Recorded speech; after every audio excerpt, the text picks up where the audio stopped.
to Discuss With Us podcast, where we are unpacking the world through a Christian lens. I am your host, Darcy Durkowski, along with my husband, Brian, and our intention is to pose topics, trending and otherwise, and unpack them with the help of some research, insights from our different backgrounds, and even some listener input in a way that is thought-provoking and entertaining. So get comfortable, grab your favorite beverage, and discuss with us.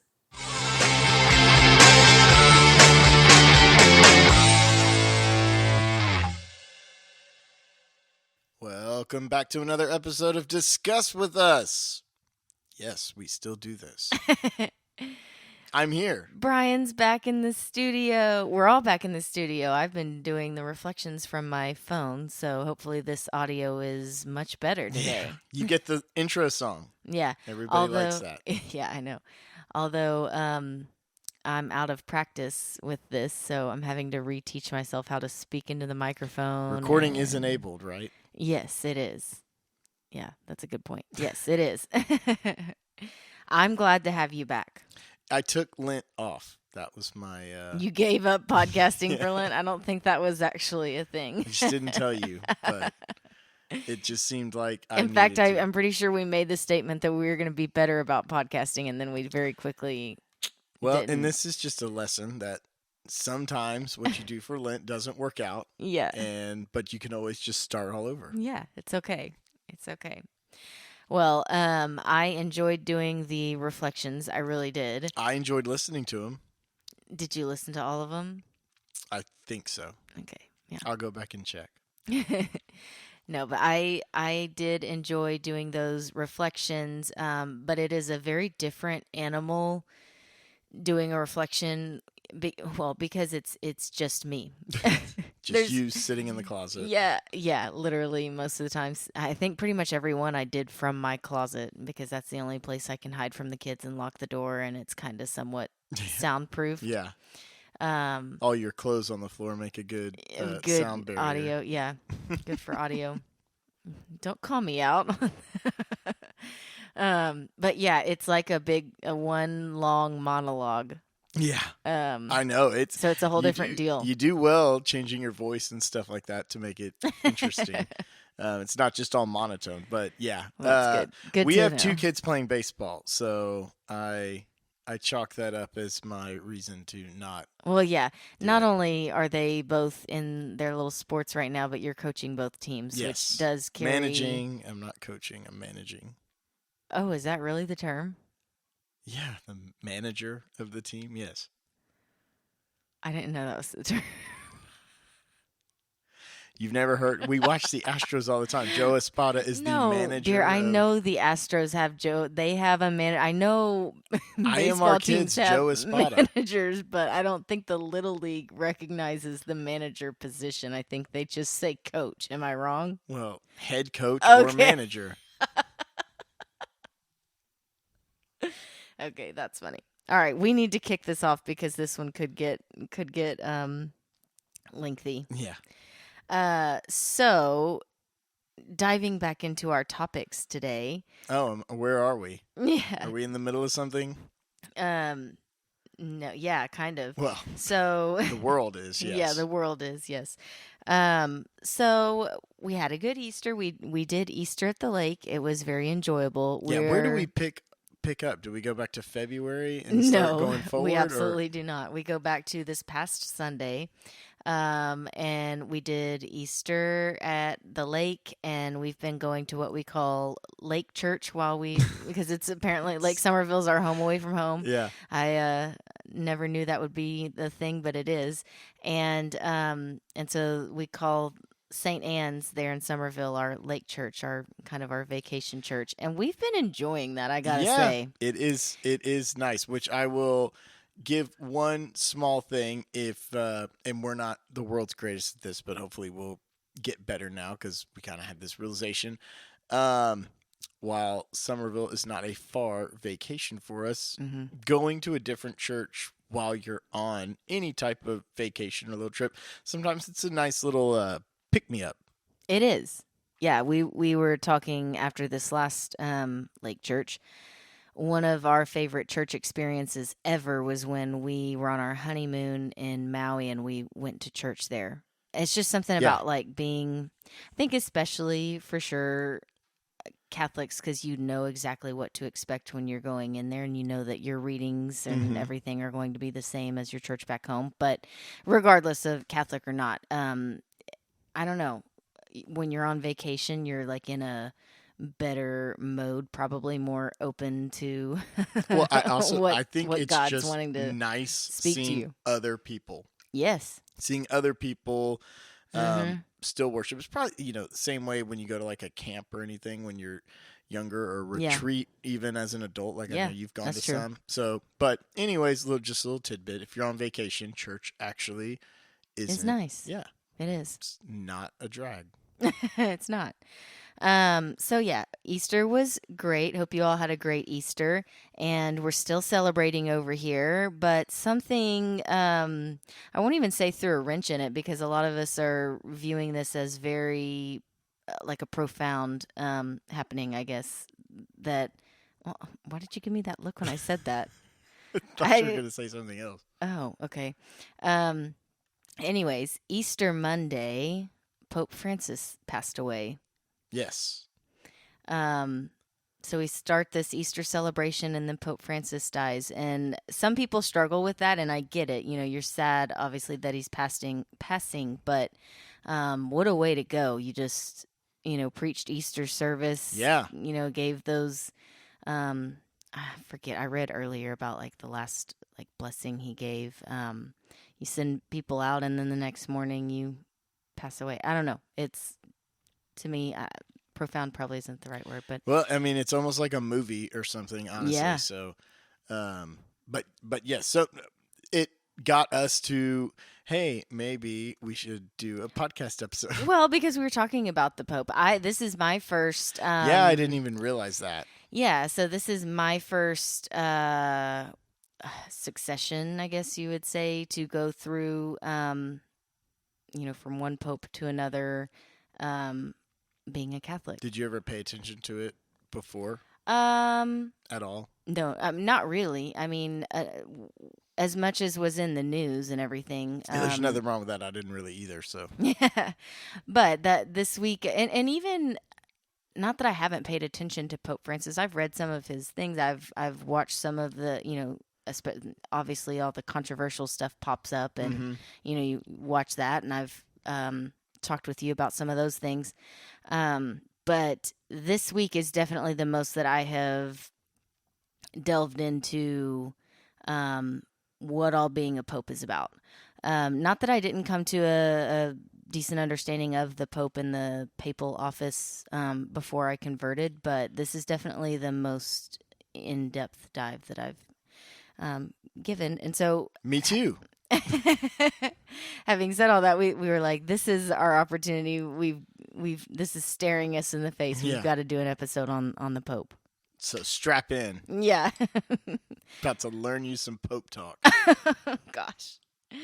Okay. Where do we get started here? Should we start with? I think we give a little background on Francis, right? Yeah. Okay. Before we kind of go into more structurally, like the papal office, like I just said, let's talk a little about Pope Francis. Do you want to start? I don't have a lot on him specifically. Yeah, I probably don't either. You had more of the facts. One fun fact for you will be he was the first pope from the Americas. We've still never had a North American pope. Yes. But Francis was the first from South America. Latin America, right? So he was Argentinian? Argentinian, I believe. Oh, Okay. man. This is bad if we already don't know that. I think that's correct. This The is one thing this we is a good didn't look place. up. No, this is like a good place to put a little disclaimer here that Brian and I just are talking about this stuff, Yeah. and that We shoot from the hip a lot. yeah, well, we try not to do that. I wouldn't say go as far as to say shoot from the hip, Well, but we it's also more- don't claim to be theologians or I just always, I like to, we were talking about this the other day.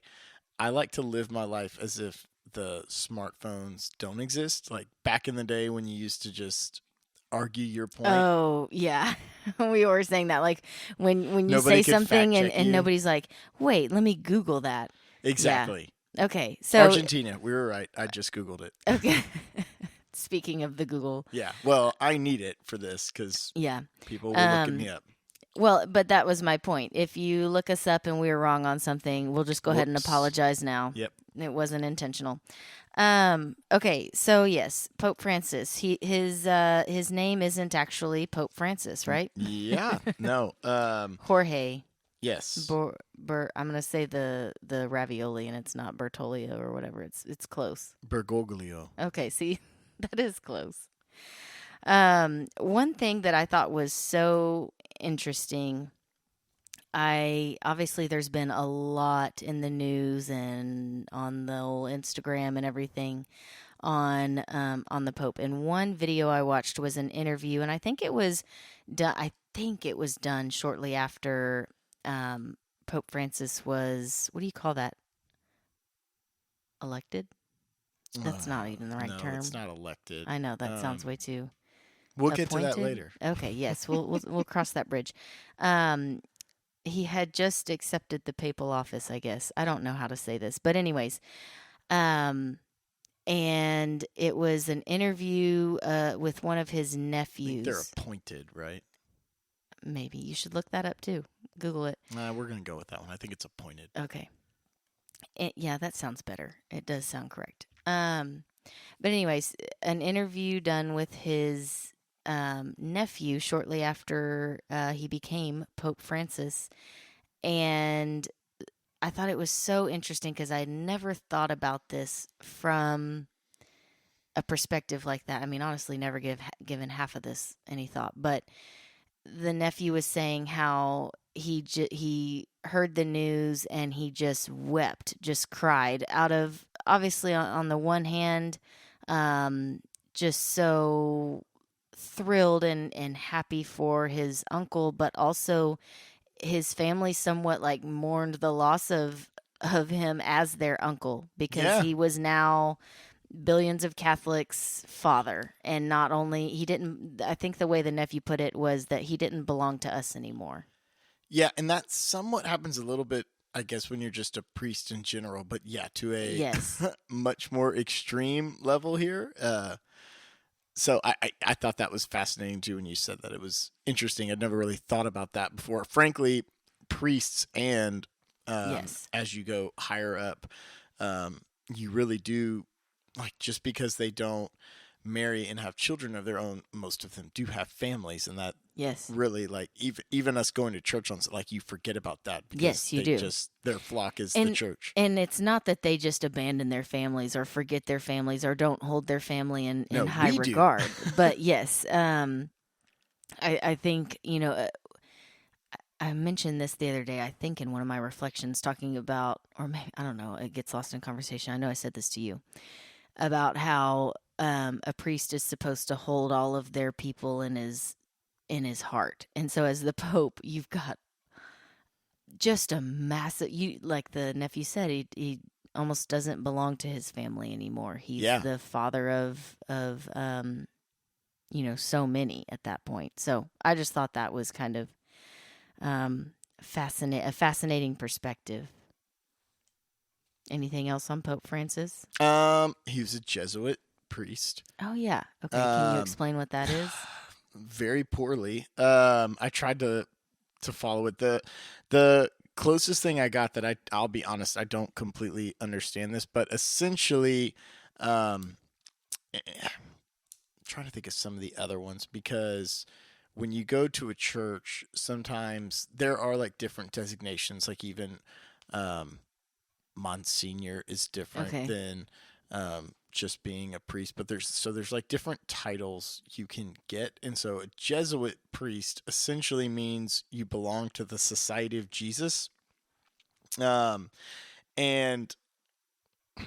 to really crudely, I guess, put this, I guess it's like an extra, I don't know, affiliation you join with. And I'm imagining, since he was from Argentina, there must have been just like strong Jesuit presence there Okay. because the Jesuits do a lot of work in like education, social justice, and ministry, especially among like the really poor, like more of a uh, when you what do you call it when you travel, like a A missionary. missionary. There Yeah. we go. Okay. Golly. I believe We're out of it's practice, yeah, guys. yeah. Bear with us. I believe it's comes from like Saint Ignatius of Loyola. I think he may have started it. Um, and so really not a lot of differences between being just a priest and a Jesuit priest, although there is a couple extra vows they take. They always Okay. take the vow of um, poverty, Mm-hmm. and then they take an extra vow of obedience to the Pope, which is just an extra layer. Like, really, every priest kind of does that, but I think it's like part of their vows specifically. Just like same as poverty. A lot of priests take that, but it's not like required. But it is to be a Jesuit in that Society of Jesus. Interesting. Okay. Well, that's more than I knew about it. I still don't fully understand it, but Anything else on Pope Francis? not that I wrote down. Okay. One thing I wanted to note about him, again, here we are one episode back, and I'm already going to be turning you guys back to Emily Stimson Chapman, but she wrote a really excellent article today about, a lot of people, herself somewhat included, I think, and she alludes to that. I don't want to put words in her mouth, but she basically said in the article that, when Pope Francis first came to be in, Pope Francis in, I guess 2013 is when Pope Benedict resigned. Yeah. Yes. Is it resigned or retired? I don't know. Anyway, I don't know what they say I don't there, know but about that. you get That- what I- you that get what doesn't- I'm. That doesn't happen often. Yeah.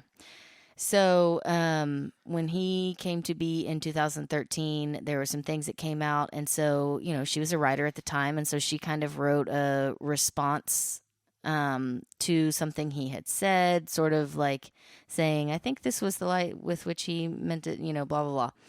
And then she did it one more time, and then she quit. And she was like, I can't do that. I shouldn't have to do that. Honestly, there's better people to write those types of things. Not that the Pope doesn't need to be, talked about, and that writers don't need to be attuned with what he's putting out there and everything. But her point was, there was enough of them going around. It was like her realization over time too was that, man, this Pope is dealing with something that pretty much no pope before him dealt with, in that he, in 2013, that was kind of the jumping off point of Social media. Yeah. I mean, we had it before, but it was nothing like what it really came to be in those years, right in the beginning of his papacy. Yeah. And obviously, even over just the last 5 years, you look at where we've gone with social media. And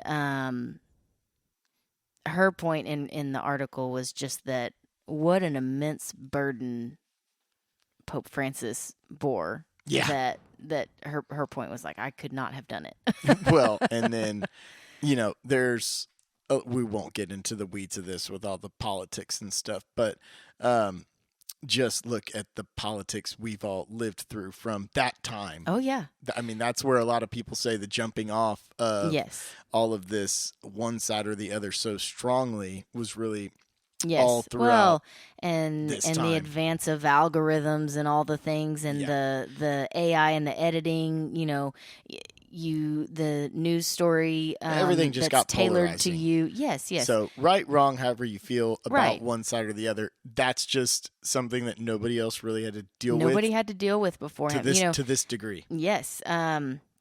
It's like one thing, like we all knew via social media that he had died before the bells of St. Peter had even rung. And that used to be like the announcement to people. That's true too.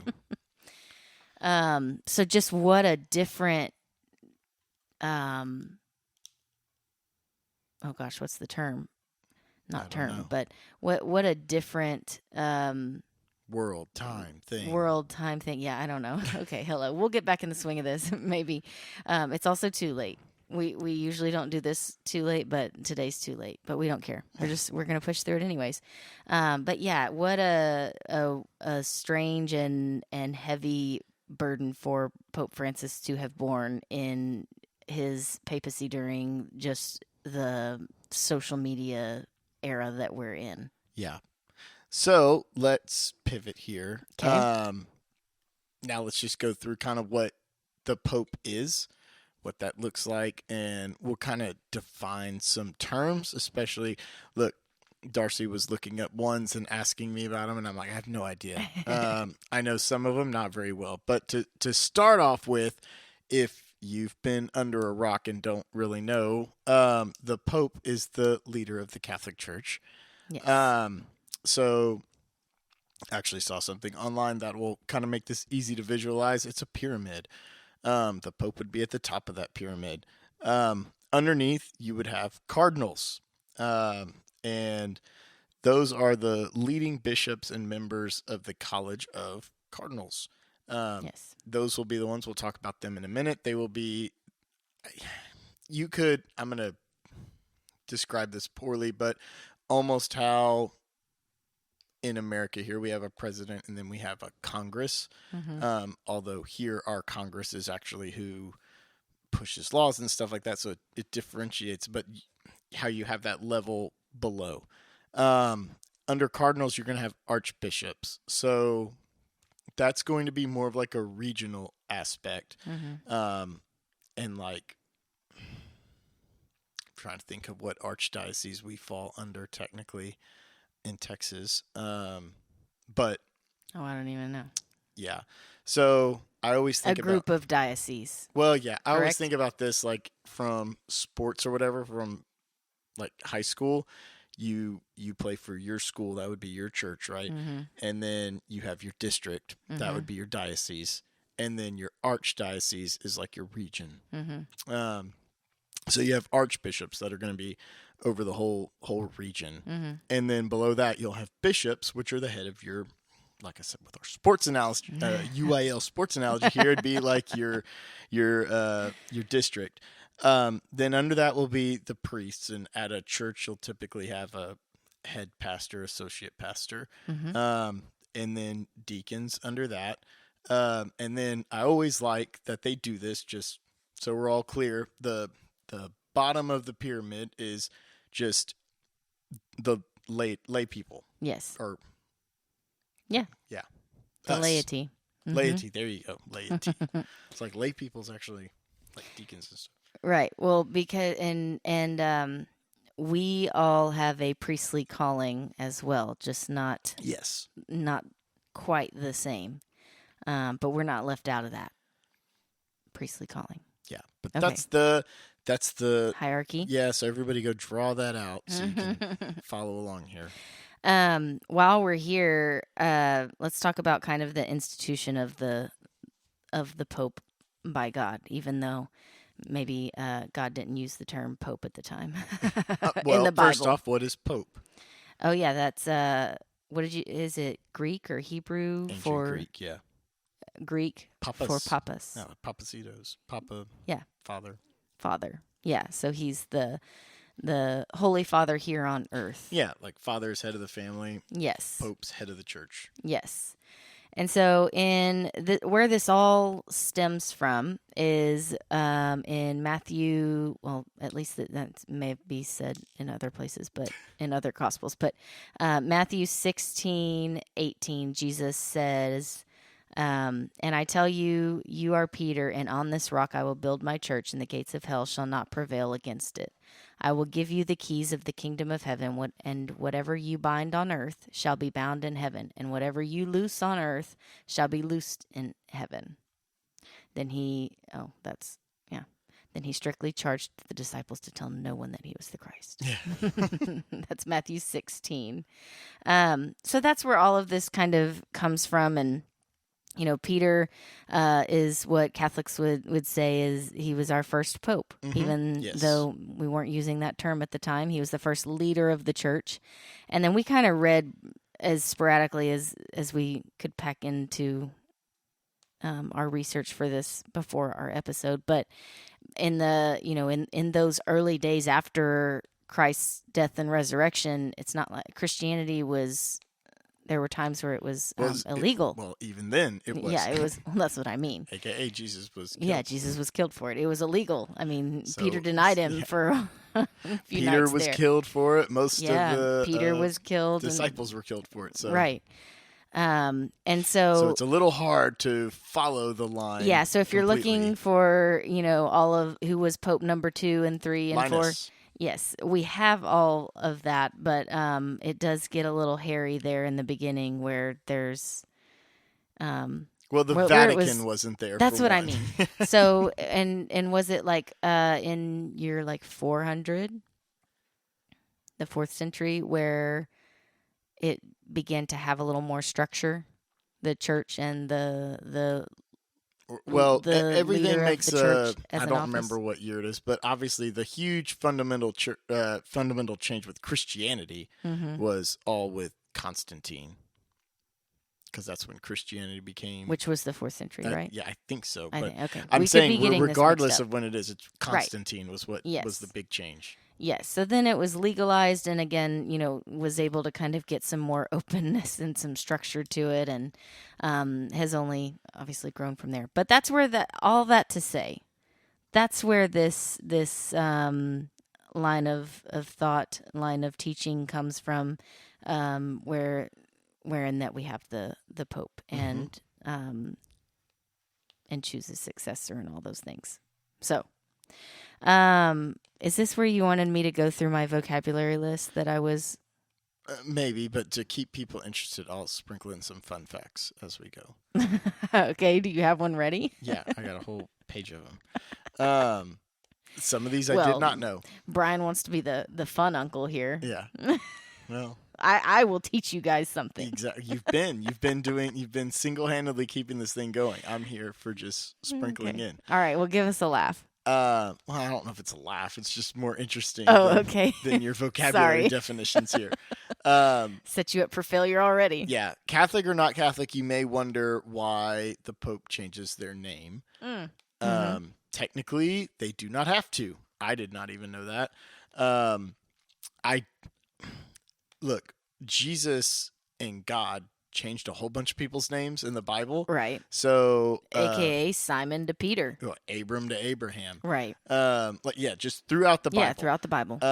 So noting like a change in basically a huge marker of change in their spiritual life. And it even comes into play later with what you and I were talking before we started. Oh gosh, I don't remember that. Okay, keep going. But anyways, so they don't have to change their name. I honestly thought it was based off of people having their name changed in the Bible, but it had more to do with, oh gosh, I don't know what year this will have been, but Pope Mercurius, however you say that, yeah, did not think the Pope should be named after the pagan god Mercury. So he chose John 2, in honor of his predecessor, John 1. So whatever year that was, for Jeopardy, you may have to look that up. I want to say it's in the 1400s or something. That's when he was the first one to actually change his name. Interesting. Okay. And okay, never mind. I do have the year. I just didn't read it. 533. Oh, wow. That was early on then. Yeah. Okay. But they all had baptismal names until then. The last pope to keep his baptismal name was Marcellus in 1555, which even at that time, because they had started changing names so much earlier on, he was the last one to I'm good. I'm just going to keep my name. Interesting. So everybody else has.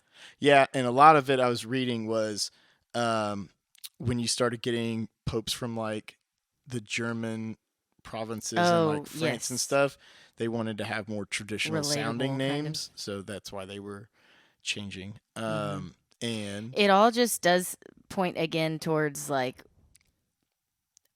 what all becoming the father of the You're the right. Catholic Church, um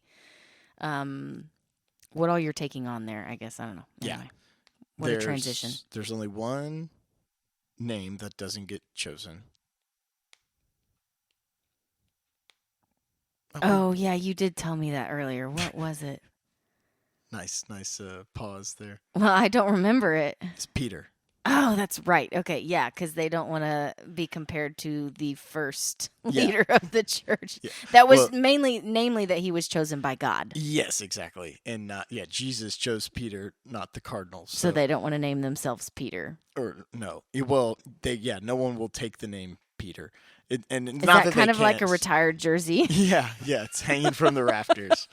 Can't use that one anymore.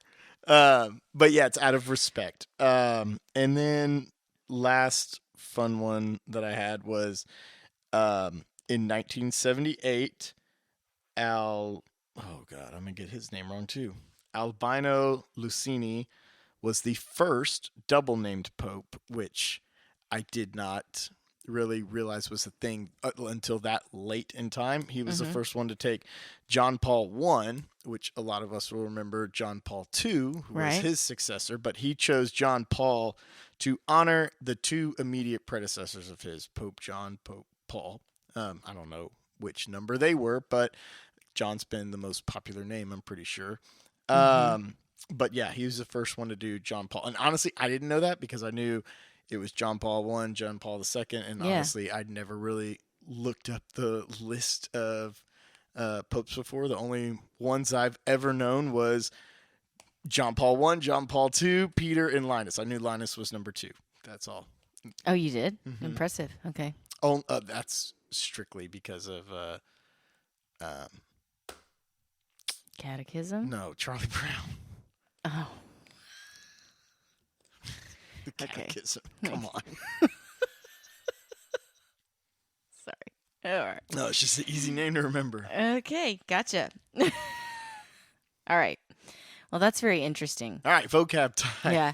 Man, what a crazy thing, though. Like, if you're, you've just been appointed pope and you're like, ugh, do you have your names lined up by then, you think? I feel like if you're a cardinal and there's a potential of you being a pope, you gotta You gotta have one in your pocket. Well, yeah, and I guess see, you went through everything at once. The only thing Catholics can kind of hang on here is like we all pick our own confirmation name, and so not like none of our kids are thinking about that, but like the closer you get to confirmation class, you'll start like toying around with some names. Yeah. Okay. No, I like that. That's super interesting. So now on to my vocabulary. The vocabulary portion of this episode. This is either going to have a lot of downloads or a lot of just like, ooh. Yeah. I just thought all this was interesting, and I just kept going down a trail of like, what does this term mean? What does this term mean? The reason I asked you to do this because it gets confusing for Catholics, so I imagine especially for Protestants, there's a lot of when anything with the Pope pops up in the news, it causes, to our point on social media, a lot of waves. But there is, go figure, a lot of tradition and structure that goes on with the Pope. So like there's terminology and stuff that if you don't know what you're looking at and following with how the procedure works, you'll just be kind of like, wait, what's going on? Yeah. So, well, even reading through all of this, I could read it 4 more times and not have my head totally wrapped around it. Yeah. We're not going to fully grasp what we're about to tell you guys. Don't think that you're about to graduate on this class on the Pope after what I have to say. But a few things, and I guess where I started here was I was like, what exactly is canon law? That's where I started. Because that's a term that gets thrown around within, and not just with the Pope, but just the Catholic Church and its authority and everything. So while canon law is authoritative and provides the legal framework for the Church, it's not the source of infallible teaching. It includes both divine law, universal and unchanging, and ecclesiastical law, church-specific rules. Yes. And so that's That's one of them that I was looking up. And then another term that I was trying to figure out was like the Pope's, well, not even just the Pope, but the infallibility. That term, like a teaching, whether it's infallible or not. Yeah. Um, and so the Pope does have infallibility in that.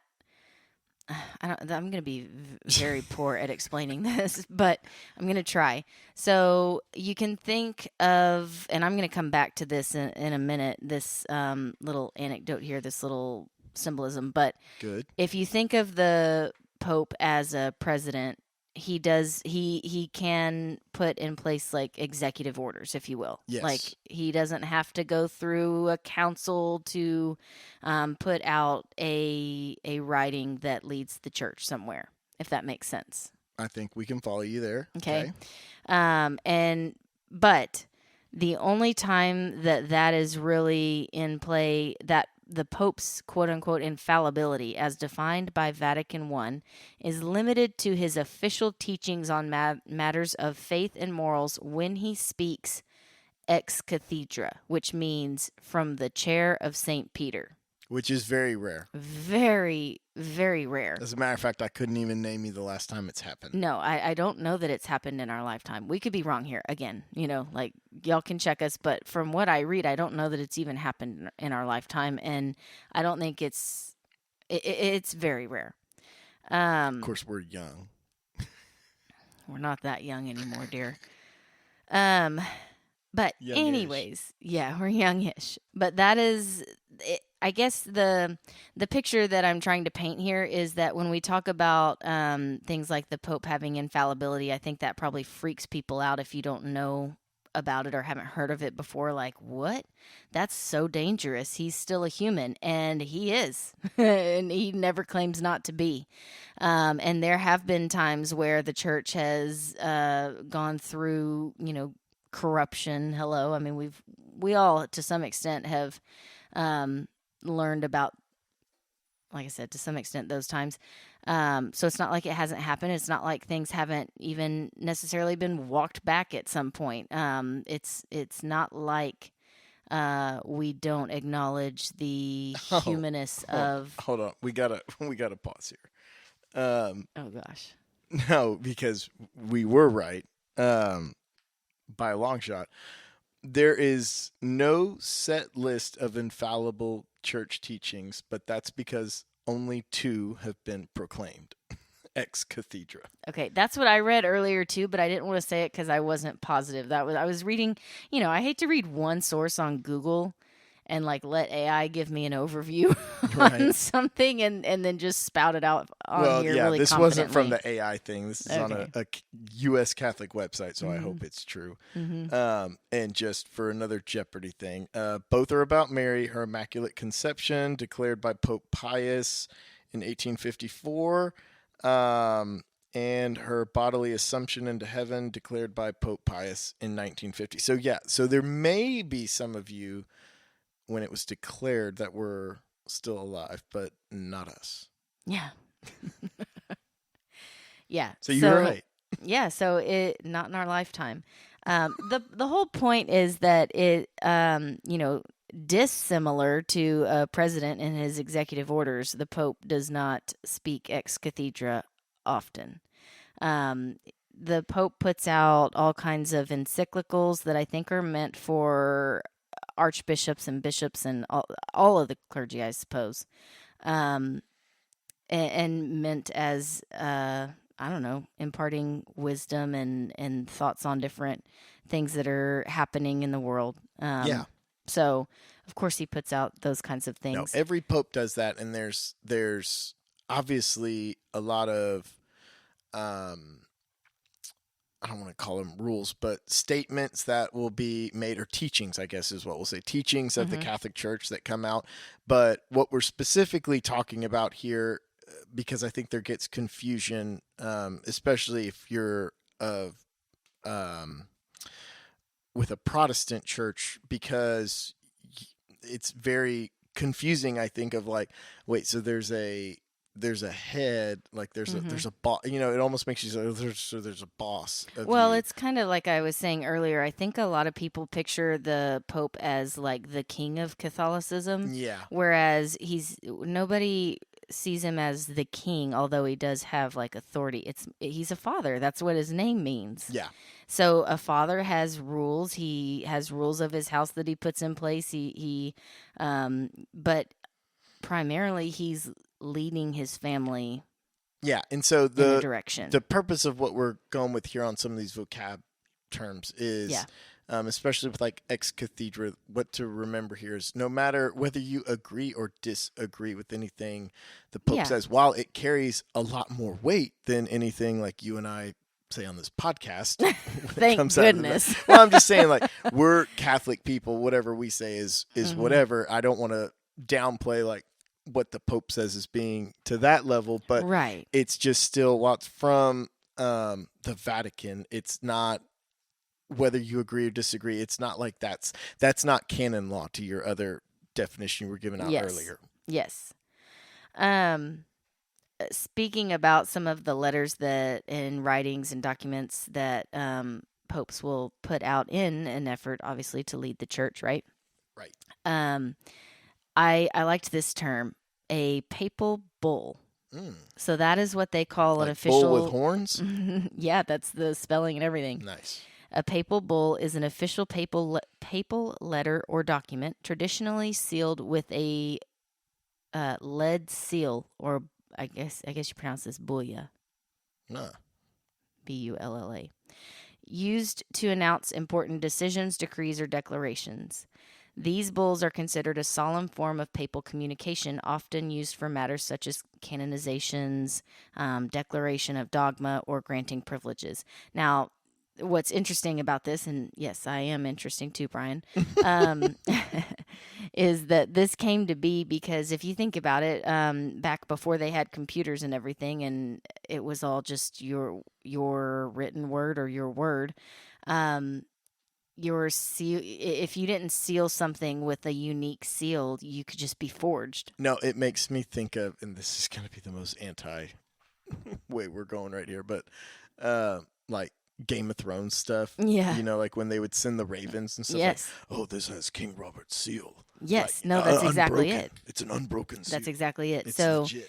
the Pope has a ring. I don't know if he wears it all the time. I don't know. Yeah. But anyways, he has a ring that has his seal on it, and that's how you know it's from the Pope, which, again, is more tradition now and just kind of really cool if you ask me. But Go into that, what you were talking about. when the Pope dies? Mm-hmm. That's interesting. We should have said that in the beginning part. Okay. So when the Pope dies, there is a person that is already been named ahead of time called, I think it's the Carmelengo. Yeah. I don't know if that's how you say that either, but it means Chamberlain. Mm-hmm. And they are the person that goes into the room and they call out the Pope They ask 3 questions. Yes, they ask 3 questions, same questions. They call out the Pope by his baptismal name, so he would have said Jorge, whatever. Are you sleeping? Is what they'll say. I know. I can't. I just keep wanting to call him Bertolli, like the pasta. You're just hungry. It sounds disrespectful. He's not even in the ground yet. Anyways, he says, Jorge, are you sleeping? And if there's no answer, he asks again, Jorge, are you sleeping? Jorge, are you sleeping? And assuming he doesn't answer and the Pope is, in fact, passed, he takes his ring and crushes it so that seal can't be used. Yeah, ties in with what we're saying here. Yeah. Also funny because they still do it today. Obviously, It's a ceremony. Yes, obviously today it's ceremonial. It's but tradition. It's ceremony. I know, but it just makes me think about like before technology and stuff like that. Yes. Like, and really, like, if you didn't have a doctor there or anything like this, must be how they decide. Well, in this day and age, I think people would have been fine to just let the Pope die, and if nobody knows about it, we'll just some other group or party will keep ruling for him. Yeah. So you get where it's coming from. Yes, for sure. I love that kind of tradition. I love that's it's carried cool. on. I think it's very cool.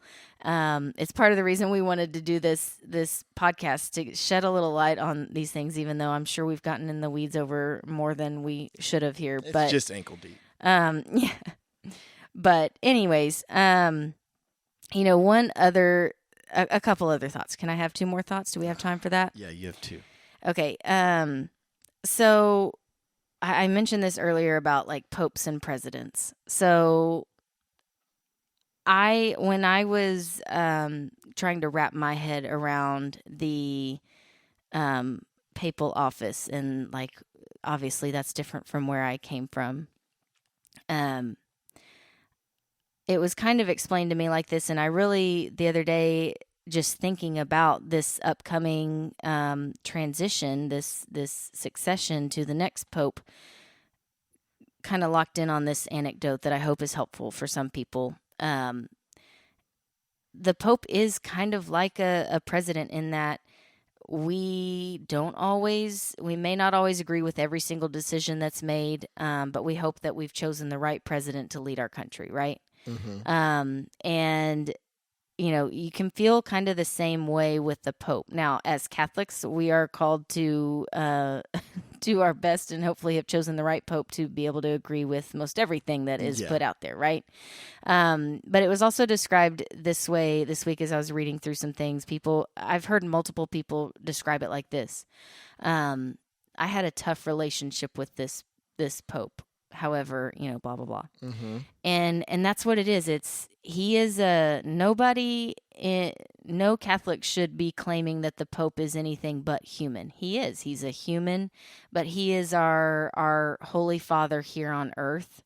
And yes, there may be mistakes made and all those kinds of things, but we have a relationship. He has a duty to lead the church, and therefore us being also the church and being led by him, we are in relationship with him. And sometimes you might struggle with what he's saying, or the way he's teaching, or something that you no different than you could with any church you go to. Exactly. Just the pastor or priest there. Exactly. And so I just think it's a good image to have that, and to remember that he is a father figure, not a king or something, some kind of like mighty ruler or something. He's a father figure. He's leading us. Look, I believe that God is picking our next pope and has picked everyone up to this point. Mm-hmm. Have they all performed up to what God well, none would have. Yeah, exactly. None would have performed to what God would have done himself here, I'm sure. But that kind of brings me to my second point, which is, I think one of the other stumbling blocks with the Pope is like, well, he is human. Why not just follow? He is going to mess up and everything. So why not just follow Jesus? Well, of course we are following Jesus. Mm-hmm. That is the whole point of Christianity, correct? But I think so. It's not popianity. But one of the thoughts I had earlier when I was reading about some of this stuff is God in the Old Testament, from the days of the Old Testament, I should say, and all the way through the Bible. This is what I was talking about, yeah. Oh, okay. From the days of the Old Testament, rarely did God just speak through a cloud to somebody or something, speak directly to his people. Oh, yeah, not to the masses for sure. Yeah. He always had a representative here on earth. Mm-hmm. Think of Abraham, of Moses. You could go on and on. Basically, everybody in the Definitely everyone who had a name change. Yes. But all of those people were... And they all messed up, too. Yes, precisely. That's kind of my point. But it didn't keep God from just saying, I'm just not even going to name a leader. Let me just, I don't know, speak from a cloud there, or I'm going to be a ball of fire or something. I mean, he was to those people in different moments. Yeah. Obviously, he did all those things. Actually, he was a cloud and a ball of fire and all those things. But my point is, he often had a representative here on earth to help lead the people. Yes. And so that was all throughout the Old Testament. And lots of things change in the New Testament. Correct? Yes. Yes. Lots of things change in the New Testament. But he's still named Peter. Yeah, that's as what I was his going to say. successor. Whether, not to go off track here, but Not as his successor. I said that weird, but he Well, named the Peter to church. lead the church. yeah, There we go. and that's where, oh man, it's either, I think it's Matthew. Remember That's when what he I read earlier. when he keeps saying, "Simon, do you love me? Yes. Feed my people. Mm-hmm. Watch over my people." Yes. So that's what we're talking about here. Mm-hmm. Yeah. So anyways, I know we have listeners out there that are not Catholic and Catholic. I know we have a mix out there, obviously. And I hope this was interesting for everybody. You don't have to agree with everything. You don't have to agree with even the office of the Pope, but maybe you have a little more perspective on where it all came now from. You'll know. And so just to give you the next steps here, as you probably see it on the news in the upcoming days, but now you'll be like, I know what's going on here. They will have a papal conclave. That's when the cardinal electors will gather in the Vatican City, and they will sequester themselves to vote. This is where it's, very famous, the black smoke or the white smoke. Black means there's not a new pope yet. White means there is. One interesting thing I did not know. So I couldn't tell you how many cardinals there are, but you have to be under the age of 80 to vote for the pope. Yeah. So, and that's also, we're not getting ballots in our churches, just so you know. That's another you difference. You kind of said between... that, like, the difference of the presidency, like, well, we don't pick them. It's it's the cardinals. But they they sequester themselves. I don't really know what happens in there, but I believe it's a lot. They go through a lot of prayer and stuff, and they have to have a 2/3 vote. And this is why it takes, you'll see likely a lot of black smoke once they sequester, because it usually takes numerous times before a new pope is appointed. So is it like days? Yeah. Weeks? Yeah, usually. Let's see. John Paul II was for a long time in my childhood. But then I was young. I did not pay attention. Even through like Benedict. But yeah, no, I don't know if weeks, but definitely days. Yeah. I would assume. Okay. I started this week kind of going down like, okay, I'm going to read up on all of the front runners for Pope, and I did a little bit. I did a little bit. And I am following the process because I find it fascinating, right? Yeah. But at some point, and under the wisdom of probably Emily Simpson Chapman again, and somebody else. Now she owes us money. I know, and I should. Oh yeah, I should give somebody else credit. It was another account too, but they were just like, our responsibility here is to pray. Yeah, we don't even need to get caught up in all of the news. There's going to be a lot going on. We just need to first pray. And Father Mike Schmitz said that today on one of his things he put out was, even before, like, the Pope dies, and the first thing we do is we pray. Yes. We pray for all of it. And so the whole process. And for the soul of Pope Francis, which I know is another kind of somewhat controversial thing, like, well, his soul, it should be in heaven, right? But depending on what you believe. But I think what I'm praying for, in light of just kind of contemplating more like the burden he had here on earth, that I don't envy, and also the standard to which teachers are held, teachers of the faith, what the Bible says about, you'll be held to a higher standard. I'm just praying that he's resting in eternal peace. And I even think whether you're Catholic or Protestant form of Christianity, I think everyone recognizes the importance of the office of the Pope, like just in Christianity and in its existence. So whether you're Catholic or not, you should still be in prayer for not only Pope Francis, but also for who the next Pope will be. Yes, precisely.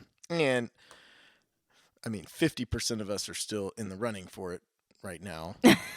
Here, technically, it will assuredly be a cardinal that is selected. He means 50% of us, as in he's I'm in the runner. running. Yeah, I'm not pulling my name out. So I'm just gonna assume the first black smoke y'all see is probably, it's probably for me. Yeah, I just couldn't get 2/3, but we're all maybe next time. You don't have to. Yeah, the joke I'm making here is anyone can be the Pope. So it doesn't have to be. And we all have a priestly calling. Exactly. So that's the point of it. But yeah. So yeah, until the white smoke comes, I'm just gonna keep I'll keep your waiting. phones charged Your up. phones charged. Okay, gosh. All right, we need to end this episode. Do you have any final thoughts? That was it. That was it. Okay. Yeah. All right. Well, I can't tell y'all when we'll have our next topic. We're not gonna lie to you again. Yeah, we're not gonna lie to you again. We still have some baseball to go. Yeah, we still have a couple more weeks of baseball, but I'm glad to be back doing topics, and I'm sure there will be more to come on this because we'll have more news over the next few weeks on this particular office. But we'll keep researching. I've got some up my sleeve that I want us to do. It's just a matter of actually getting to get up here and record. So we'll keep you in the loop. Follow us on our social media. Do you remember how to sign us out of this? Yeah. Now that we have unpacked the office of the Pope, you go discuss.